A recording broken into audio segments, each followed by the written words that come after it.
You might not fully appreciate the appeal of what I'm going to be discussing in this video if you're not already familiar with the quirky and occasionally questionable visual novel genre. Visual novels, for those unaware, could be described as digital books of sort, interwoven with illustrations, music, animation, and voice acting. There are also many that feature sexually explicit content, but luckily today we are not going to be talking about any games like that. There won't be any horny talk here. Because today I'm going to be talking about a visual novel that has left an indelible mark on my heart since I first got into it. It quickly took over Danganronpa as my favorite video game / media of all time, and has just sat there ever since. I have yet to play or intake a narrative that has come even close to capturing my imagination and fascination quite like this game. Its plot is intriguing and remarkably unconventional, but I feel like the only way to truly comprehend its complete brilliance is by experiencing it firsthand. The best part? It's a game that almost anyone can get into as long as you have some time on your hands and enjoy reading written stories. Today, I feel compelled to dive deeply into this life-changing game, but even so, I must acknowledge that words alone may not be sufficient enough to express my profound gratitude towards this series and the insane impact it has had on my life. Consider this my heartfelt tribute to Umineko no naku koro, a love letter to its remarkable essence. I invite you to join me on this exploration, and I hope that you find yourself somewhat intrigued to give it a shot. Before we dive deeper into the captivating world of Umineko no naku koro, I do want to provide a gentle warning. This video will contain minor spoilers beyond a certain point. So, just for those who prefer to approach something almost completely blind, I will issue a clear warning beforehand.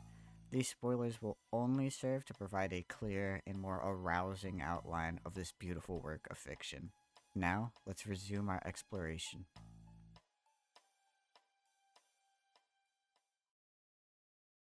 Umineko no naku koro is an episodic sound novel created by the highly esteemed Ryukishi 07. He began writing the story in 2007 and concluded the story in 2010. The game is divided into two parts, both with 4 episodes each. The first half is titled Question Arcs, and the latter half Answer Arcs. Ryukishi's previous work, Higurashi no naku koro, achieved significant acclaim over time, and Umineko can basically be considered a spiritual successor of sorts. While it is not necessary to have experienced Higurashi to appreciate Umineko, there are noteworthy nods and similarities between the two. My personal journey into Umineko began after completing Higurashi and yearning for more of Ryukishi's creations. Here, however, lies a crucial piece of advice, one that I implore you to not overlook. If you decide to embark on the Umineko adventure, I highly recommend ignoring the 26-episode anime adaptation with the same title and opting to read the visual novel instead. Unfortunately, the anime only covers the question arcs, only half of the overall story, and offering a somewhat incomplete and unsatisfying experience at that. The vastness of Umineko's narrative cannot be fully conveyed within the limits of an anime series. I made the mistake of watching the show myself, and it left me with a sense of sadness, frustration, and despair. I craved a more fulfilling and immersive narrative encounter, leading me to purchase the games on Steam. Little did I know that this rabbit hole was far deeper than anyone could have imagined, and I have yet to escape its enthralling grasp.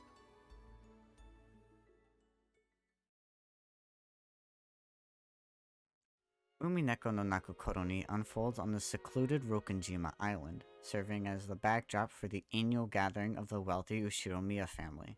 As the aging family head Kinzo Ushiromiya approaches the end of his life, discussions about inheritance and wealth distribution take center stage. Battler Ushiromiya, our 18-year-old protagonist who has distanced himself from the family, returns after a 6-year absence. Behind the facade of amicable interactions among the adults lies a web of hidden agendas and desperate financial circumstances. Each family member harbors their own selfish desires, eagerly anticipating their share of the fortune once Kinzo passes away. Kinzo, however, harbors disdain for their greed and false pretenses, choosing to isolate himself from the family, While they maintain a pretense of unity, Ginso has his own plans in motion. Meanwhile, in the grand hall of the Ushumiya family mansion, a striking portrait of an unknown woman captivates the attention of both family members and mansion staff. Adjacent to the portrait, an epitaph etched onto a golden plate presents an intriguing riddle describing a mythical place called the Golden Land.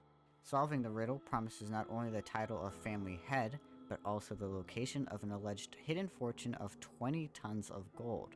However, for one to reach the Golden Land, they must travel in accordance with a set of foreboding rules.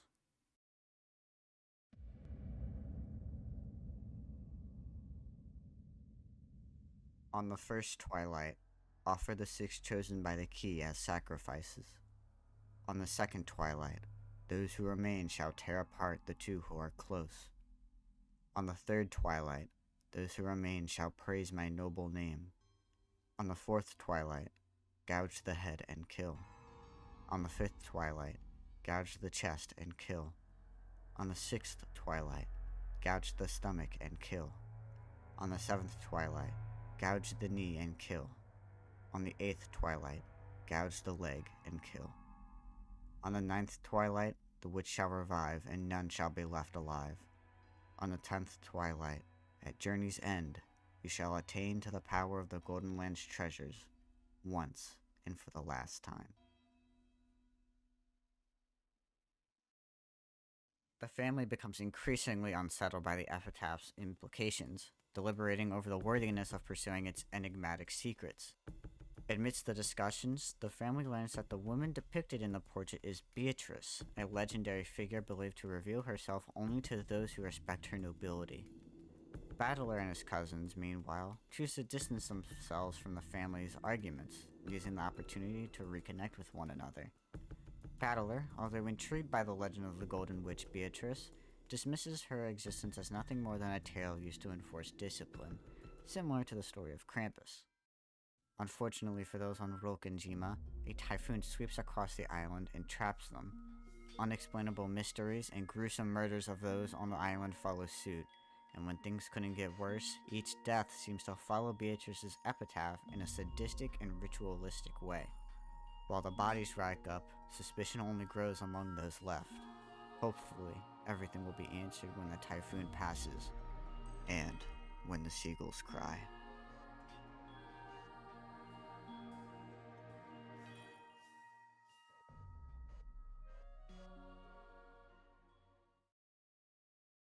That is about all I can say for the spoiler-free section of this essay. From this point forward, I will be discussing some minor spoilers and plot details. However, rest assured that these revelations will not diminish your experience with the series and are intended to provide a deeper understanding of this captivating tale. I will also delve into the significant aspects of the series that enhance its already exceptional storytelling. If you have developed an interest into the series at this point, I would encourage you to keep watching. With all that being said, minor spoilers for Chapter 1 of Umineko, as well as some of its broader themes, are ahead. You have been warned. After the tragic, brutal, and downright impossible events of Episode 1, Battler wakes up in a different location entirely. No longer on Rokenjima, he finds himself inside a small, elegant tea parlor. Utterly bewildered by the events that unfolded at the family conference, Battler attempts to make sense of the inexplicable. However, he soon realizes that there are more pressing concerns. In front of him stands the Golden Witch herself, Beatrice. Battler is completely dumbfounded, and Beatrice cackles at him. Battler has entered a metaphysical realm detached from conventional reality, where nearly anything is possible through the exertion of magical powers of a select few. Beatrice mocks Battler, but also applauds him for his denial of her existence thus far. Battler is completely taken aback, but he confronts her head-on, stating that Beatrice still does not exist, and that every murder that happened could have easily been done by the family that was already there, and not some alleged witch. Beatrice, unsatisfied with Battler's conclusion, performs magic in front of him and proposes a game and/or duel. In subsequent episodes, Beatrice presents alternative perspectives of the events on Rokenjima, aiming to compel Battler's capitulation. Each reality, or game, introduces distinct challenges and viewpoints for both Battler and the witch to battle on. Battler stubbornly refutes Beatrice's existence and endeavors to decipher a human method behind the murders. Meanwhile, Beatrice, employing her powers as the Golden Witch, dismisses theories and claims that every murder was executed through magic and her supernatural abilities. The rest of the series comprises a grand-scale murder mystery novel interwoven with elements of fantasy, meta-narrative, and delightfully thought-provoking logic puzzles. Umineko serves as a deconstruction of the murder mystery genre itself. The epitaph and the setting of Umineko pay homage to Agatha Christie's renowned murder mystery novel And Then There Were None. The logical puzzles in Umineko will challenge you with fundamental mysteries common to these types of stories, as well as the extraordinarily intricate ones. You see, after a certain point in episode 2, Beatrice gains the ability to wield the Red Truth, a meta ability that establishes indisputable facts within the unfolding events, leaving Battler and the player unable to deny her existence during certain deductions. She systematically dismantles almost every theory thrown her way. From this point onward, a relentless battle ensues between magic and truth, reality and fiction. How will your perspective align? What will you perceive as fantasy or reality?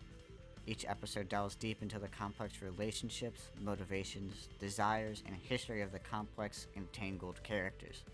You will come to know them all intimately and consider them as potential suspects, as you will come to learn the large and flashy magical abilities of others. As the series progresses, Umineko will continually challenge your perceptions and offer thought-provoking examinations of the boundaries between truth and fiction. It explores the multifaceted nature of the human psyche, delving into themes of trust, belief, illusion, and the power of storytelling itself. Prepare to embark on a journey that defies expectations and invites you to question your own understanding of the truth. That's the general synopsis of Umineko, but let me now highlight additional significant reasons why this game is so beloved by many. In my attempt to solidify its appeal, I want to emphasize credibility and the incredible music composition that sets it apart. Consider this section more just food to the fire that is already my testament to Umineko's brilliance. First, let's talk about credibility. While the perception of whether Umineko will resonate with you is completely subjective, it's worthwhile to consider reviews to gauge the overall quality of the game. Fortunately, Umineko has garnered thousands of positive reviews. On Steam, it boasts an overwhelmingly positive reception, with 95% of the 1,470 players at the time of this video giving it a thumbs up. Additionally, Umineko ranks as the 4th highest rated visual novel of all time on the Visual Novel Database, a comprehensive resource for everything related to visual novels, with a score of 8.93 out of 10. This places Umineko above well-known visual novels like Fate Stay Night, Clannad, The House in Fata Morgana, and even the creator's previous work, Higurashi no naku koro.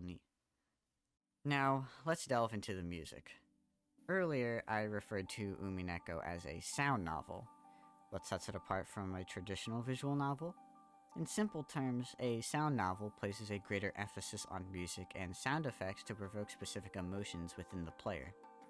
Music becomes a powerful tool for adding emotion, intensity, sentiment, and immersion to the scenes. Umineko boasts a staggering total of 200 plus tracks across both games, a testament to its sprawling story. These tracks are strategically deployed throughout the series, enveloping the reader in the unfolding narrative. If you appreciate how music enhances storytelling, Umineko will certainly captivate you. Here are some examples of emotions evoked by Umineko's music. Rest plays in moments of respite and solace for the characters who remain resolute, but bear the wounds inflicted by the harsh realities that they face. Apathy displays a world that cannot understand the sadness of those before us. They wish for just another moment with this person, the person right in front of them. It displays a painful truth that people take one another for granted until they're already gone.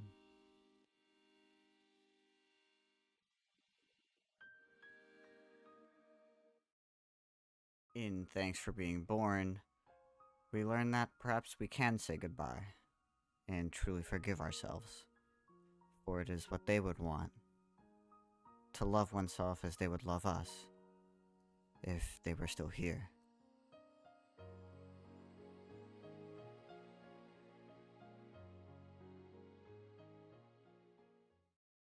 These are just a few examples of the somber themes in songs that resonate within Umineko. Additionally, the series offers a plethora of songs that perfectly match with the mystery side of the story too.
And it doesn't end there. Maybe you're not into slow songs like the ones described earlier.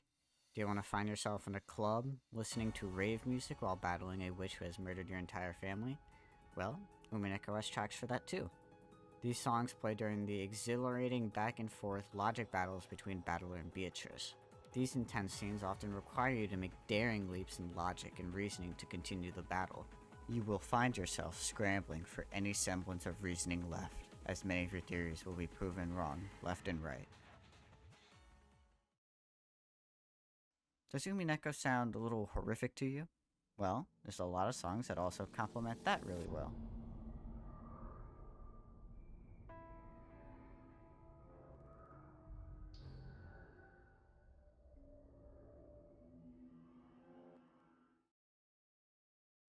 Alright, that's enough of the vivid imagination stuff.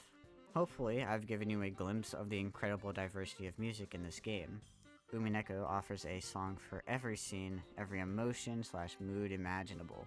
From dread and sadness to love, connection, guilt, anxiety, sophistication, contempt, passion, grace, positivity, respect, you name it. The Umineko tracklist is a treasure trove of musical instruments and styles. Whether you're into upbeat techno or prefer grand orchestral pieces, Umineko delivers in abundance. There are even occasional songs with vocals that enhance the rush and emotional impact of truth versus fantasy, human versus witch dynamics. If you want to immerse yourself in that experience, I strongly urge you to play the game. Trust me, you'll understand.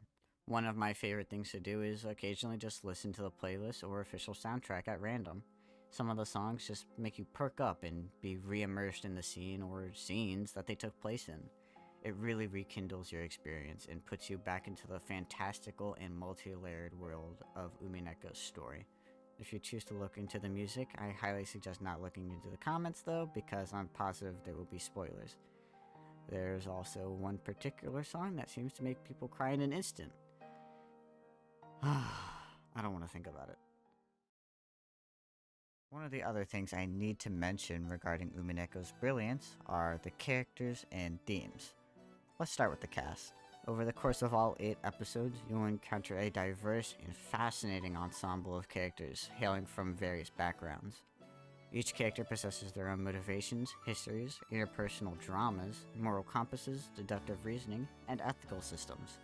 It's impossible to cover every aspect, as there is simply too much depth to explore. Throughout Umineko, you'll encounter recurring characters who receive the attention they deserve. Nearly every character, with a few exceptions, undergoes substantial development. I hesitate to call it a character arc, as it's more of a process of respect and careful cultivation that allows them to evolve into individuals readers can genuinely appreciate. Unlike some other stories, Umineko transcends one-dimensional portrayals. It strives for realism, acknowledging that some characters are simply morally reprehensible, while others elicit empathy and forgiveness. You'll encounter characters that you'll grow to understand and forgive, while others you'll undoubtedly despise. Umineko allows you to form your own thoughts and emotions regarding each character and their actions. By intimately learning about them, it feels only natural to develop specific sentiments towards them. Furthermore, it's refreshing to have a story where there isn't a single character I can label as morally good.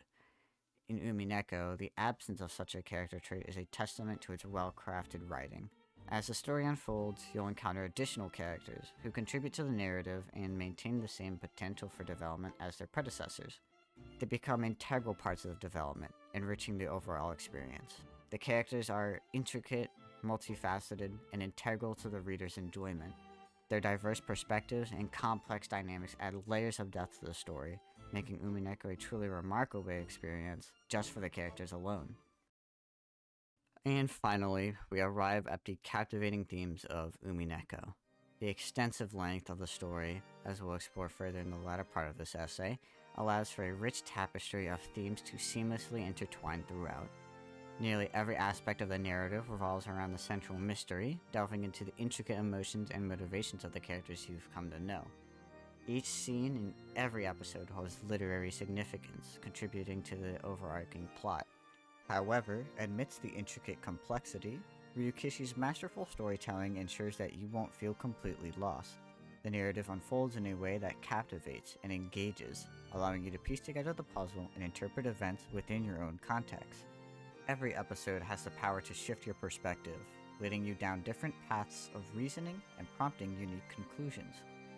Umineko's themes are thoughtfully layered, offering a profound exploration of the story's captivating and enigmatic world. Unraveling these themes and drawing your own interpretations is both intellectually stimulating and emotionally rewarding. The depth of Umineko's thematic exploration speaks to the meticulous construction of the narrative, inviting readers on an immersive and thought-provoking journey the entire time. Now, let's address some aspects of Umineko that some readers may find less appealing. I want to be upfront and honest about these aspects without discouraging potential readers. First and foremost, it's important to acknowledge that Umineko can be quite time-consuming. Completing both Umineko games will typically require around 50 hours of reading for the average reader. This means that delving into Umineko's world may require investing approximately 100 hours of your time. And it may seem like a daunting commitment, but considering the incredible depth and content Umineko offers, I'd say the investment is well worth it. Even though it took me 2 months to finish the game, many readers choose to enjoy Umineko at their own pace, spreading their reading over several months or even a year. It allows for a more leisurely and contemplative experience, where readers can continue to ponder and craft theories about the story's mysteries during their daily lives. Umineko can be enjoyed without feeling the need to rush, catering to both dedicated enthusiasts and casual readers alike. Secondly, if you are someone who prefers a more straightforward murder mystery experience, Umineko's inclusion of magical and meta themes might not immediately resonate with you. These elements, however, are what make Umineko truly unique and unlike any other game out there. While I personally find them fascinating, I understand that it may be an acquired taste for some readers. It's important to approach Umineko with an open mind, embracing it for its unconventional narrative and just allowing it to unfold in its own distinct way. Before I bid you farewell, let's talk about how to dive into the world of Umineko. As I mentioned earlier, I strongly recommend skipping the anime and opting for the visual novel available on Steam. You'll find both halves of Umineko there, the question and answer arcs. Keep an eye out for sales too, as they'll occasionally drop to lower prices. The best part about purchasing on Steam is that if, for some unimaginable reason, you don't enjoy the game, you can request a refund as long as you've played for less than 2 hours, within 2 weeks of purchase. There's also an Umineko fighting game available, in case that's your cup of tea. Now, let's address the art. If you've seen Ryukishi 07's previous works, or visited the store page, you might have noticed that his art is certainly unique, to say the least. Fortunately, the Steam version comes with updated sprites. However, this still isn't the complete Umineko experience, at least not the best one that you can get. You can enhance it further by installing a modification called 07th Mod, created by dedicated fans. The mod provides a set of more polished sprites, HD backgrounds, CG art, dialogue options, and even full Japanese voice acting. Trust me, having the mod installed adds the enjoyment of reading, transforming still images and music into a more immersive experience. You can find guides on the internet that explain how to add the mod to your game, and the best part is, it's completely free. There's also the Umineko project, which I've heard has even more stuff compared to the 07th mod that I just mentioned, but I don't really know much about it, so I can't really help you there. For those interested, there's also a manga adaptation of Umineko, which surprisingly does justice to the story. However, physical copies are quite rare and expensive nowadays, with limited reprints available. Right now, I only have 2 of the 21 volumes available, so yeah, pretty rare, and they're thick. If you want to explore the manga, your best bet is to purchase the digital versions online. A couple of other noteworthy features of Umineko include a generous number of save slots for those who like to keep track of their progress, and a character relationship map that helps in navigating the complex web of connections for those starting the game. If you're a slow or a fast reader, the game allows you to adjust the text speed and even set it to play automatically, saving you the effort of clicking to advance the text. You can basically kind of watch Umineko. And there you have it. Armed with these tips and recommendations, you're well prepared to embark on your Umineko journey. May it be filled with mystery, emotion, and a deep appreciation for the incredible world crafted by my man, Ryukishi07. Alright, this is the end. This is the finale to the video that I've been wanting to make for years and years and years. Probably not that long, but like, probably 2 years. To be honest, finishing Umineko is a good thing, but also a bad thing. Umineko is bittersweet. It is a game that leaves an indelible mark on your heart and will make you yearn for the initial experience of just diving into the world for the first time.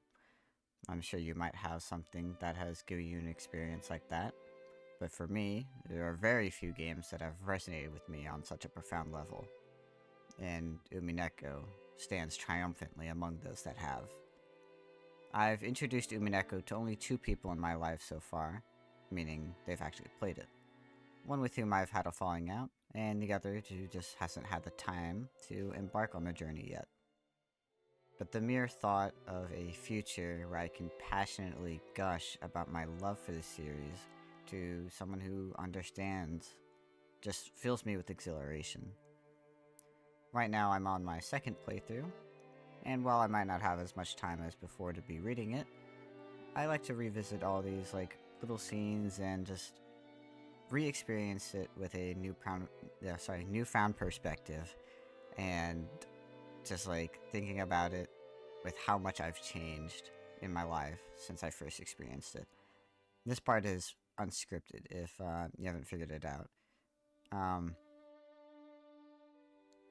You know, nothing will ever compare to the extraordinary love I felt for the story during my initial read-through. Words just simply like fail to capture just the profound impact Umineko has had on me and countless others, from what you can find on the internet in comments or fandom posts or literally just anything. It's just from like the vivid and descriptive writing that Ryukishi presents, or the flamboyant themes that he just portrays so well, the exuberant characters and the captivating and just tense mystery, and the music, can't forget about the music, and the score and the chorus that they sometimes have. You could just sense that Ryukishi really loved Umineko and making it, and he put every like fiber of his being into this masterpiece. And that's not even just for Umineko. There's higurashi and ciconia, higambana, rose gardens days, iwahime, everything like that. They just bear witness to his talent for crafting compelling narratives. And it's super exciting to see that right now he's working for a like massive horror like studio, Konami, making another Silent Hill game that takes place in Japan. I'm super excited for it to come out. I don't know if I'll play it because I'll probably need a PS5, but just the idea that I could experience something like that is super cool. And then besides Silent Hill, we still have Ciconia to wait for. Who knows when that's coming out, you know?